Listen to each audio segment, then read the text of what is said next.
Friends, welcome to my YouTube channel. Thanks for watching this video. Exercise 13.1 से question number 6 करेंगे. In a model of a ship, the mast is 9 cm high. देखिए friend, ships जो है उसका कोई एक model है. जैसे मैंने यहाँ साइड में एक छोटा सा कश्ती बना रखा है. बेसिकली मैं आपको ये बताना चाहता हूँ कि मास्ट क्या होता है. मास्ट फ्रेंड एक ऐसा पिलर होता है. ये बेसिकली लकड़ी का होता था और बड़ी बड़ी जो नावें होती थी लकड़ी की, उनके अंदर आपने मूवीज़ में देखा हो या कहीं किसी प्ले में देखा हो, यहाँ पर एक त्रिपाल जैसा इसके साथ लगा हुआ होता था, क्योंकि इनके अंदर इंजन नहीं होता था. एयर के प्रेशर से ही ये आगे मूव करती थी. तो ये त्रिपाल इस लकड़ी के बड़े से डंडे से जो बंधा हुआ होता था, इस डंडे को बोलते थे हम लोग मास्ट. अभी बोलते हैं कि किसी शिप का मॉडल है. मॉडल भी क्या होता है? किसी बड़े शिप का एक छोटा रूप, जिसको हम म्यूजियम वगैरह में रख देते हैं दिखाने के लिए. The mast is 9 centimetre. उस मास्ट की जो हाइट है वो 9 सेंटीमीटर है. While the mast of the actual ship is 12 metre. जबकि यही मास्ट जो है एक्चुअल शिप के अंदर ये 12 मीटर का है. If the length of the ship is 28 metre. अगर शिप की लेंथ 28 मीटर हो, यानी कि एक्चुअल शिप की लेंथ अगर 28 मीटर हो, तो how long is the model ship. तो मॉडल शिप जो है वो कितना लंबा होगा. देखिए फ्रेंड, ये तो हमें बिल्कुल साफ साफ क्लियर नजर आ रहा है कि ये क्वेश्चन हमारा डायरेक्ट प्रोपोर्शन का है. क्योंकि देखिए, जब हम 9 सेंटीमीटर मास्ट मॉडल का ले रहे हैं और एक्चुअल है हमारा 12 मीटर्स, ये है 9 सेंटीमीटर और ये है 12 मीटर्स, और यहाँ पर जो एक्चुअल शिप है उसका 28 मीटर है, तो जो मॉडल शिप होगा जाहिर सी बात है वो तो छोटा ही होगा.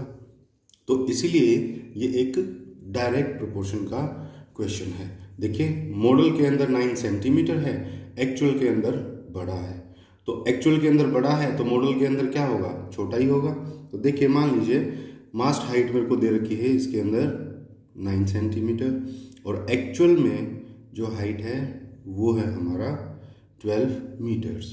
अब जो लेंथ है हमारी वो हमें एक्चुअल में दे रखी है 28 मीटर्स, और जो मॉडल के अंदर है उसको मैं क्या कर लेता हूँ, उसको मैं x मान लेता हूँ. तो बस इन दोनों का जो रेशो होगा वो बराबर होगा.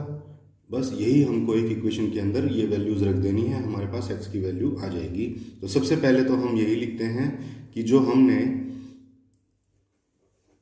इसकी लेंथ को x माना है. Let the length of model ship, हमको मॉडल शिप की लेंथ बतानी है, एक्चुअल शिप की हमें दे रखी है, is equal to x.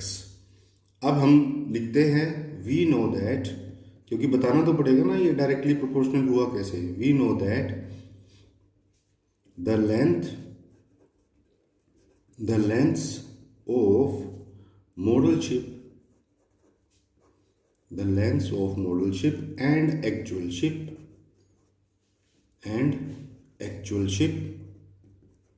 are in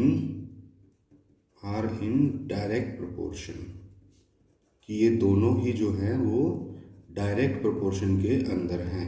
अब डायरेक्ट प्रोपोर्शन के अंदर हैं तो हम क्या लिख सकते हैं? सो इसीलिए देयर रेशियोज, उनके जो रेशियोज हैं, अनुपात हैं, मस्ट बी द सेम. उनके रेशियोज जो हैं वो बिल्कुल सेम होने चाहिए. तो इसीलिए इनको हम रेशियोज के रूप में लिख देंगे और बीच में इक्वल टू का निशान लगा देंगे. तो देखिए, रेशियो हमारा क्या बनेगा? 9/12 must be equal to x/28. अब इनको क्या करेंगे? क्रॉस मल्टीप्लाई कर देंगे. तो देखिए, 12 इंटू एक्स 12x और 28 9 4 होता है 252. x को इधर ही रखिए, 252 पहले से था और 12 से हमें डिवाइड करना है. तो देखिए, या तो आप 12 से सीधा डिवाइड कर लीजिए, नहीं तो आप इसको 2 से भी डिवाइड कर सकते हैं. पहले देखिए, 2 6 4 होता है 12 और 126 2 4 होता है 252. अब देखिए, ये सीधा सीधा डिवाइड हो रहा है. 6 1 जार 6 और 621 जा होता है 126. तो x की वैल्यू जो है वो हमारे पास आ गई है 21.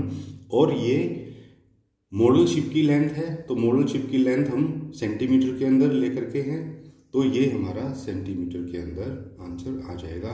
तो हम फाइनली लिख देंगे so the length of the model ship is equal to 21 centimetres.